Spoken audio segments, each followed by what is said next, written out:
right, so I want to say to our fellow hacker teams, thanks for the awesome work. We really like what you guys have done. I think it's absolutely great. And we're going to close with something just a little bit different. So raise your hand if you've played a video game. Alright? Raise your hand if you've seen an animated movie.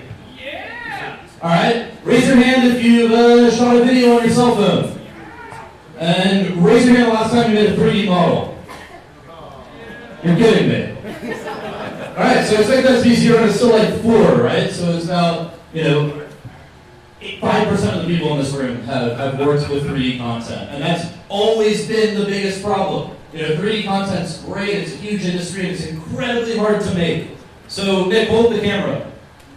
So our company, Lynx Laboratories, we previously worked on this camera, which allows you to capture 3D models, like you see on the screen here, as quickly and easily as a video camera. So that solves sort of the content creation problem. But the next thing that anyone would want to do is curate content, publish, share, communicate, and that's critical to the artistic creation and communication process, just period. But to date, it hasn't been possible to create a Flickr or an Instagram of 3D content. And that's what we built this weekend on a Gigabit fiber network. So, Dustin, why don't you click on Will?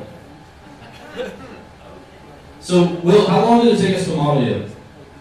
30 seconds. 30 seconds. And that's a good start, right? We think the process usually takes, 8 hours or so and got it to 30 seconds. But there's a lot of important next steps. And I'm going to hand it over to Nick to talk about what we built this weekend. So, if you check the wireframe mode, you can see how detailed the model is. There's 130,000 vertices, and this was all transmitted and rendered on the client side. But for a lot of applications, you don't want that much data, so we can actually run sophisticated mesh processing algorithms in our app, like decimating will remove 50% of the vertices, or 80%. So if we apply it, it's going to send the entire model over to the server over there, and then run all the algorithms on the server. So that way you could run this app in a tablet or a low-power computer. It basically gives you all the power of a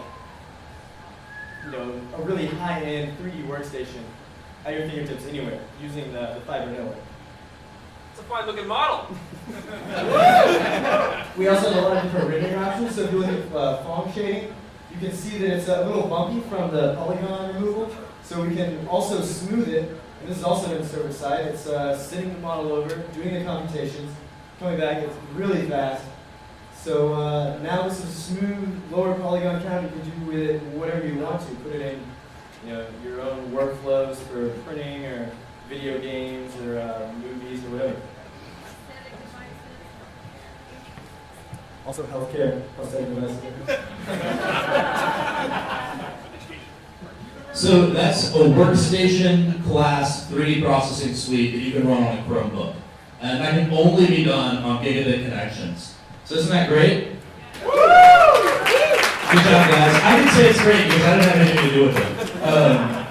Alright, so you can create content easily, and you can curate and share content easily, but at the end of the day, you always want to publish and share. So I just want to close off with something really cool. So why don't you open up the 3D printer? So we're going to 3D print this model of Will Barkas over the internet. So Dustin, he gets it aligned inside. That is a real build volume corresponding to a real 3D printer. And you just lower the model in so it's well aligned with the base, and go ahead and print that.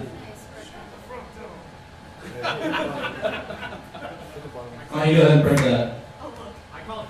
And there it is, it's on its way to the shape waves to be printed. So that's it. We just modeled and 3D printed all over the internet. Awesome. All right, huge round of applause for all of the awesome projects and teams that made it.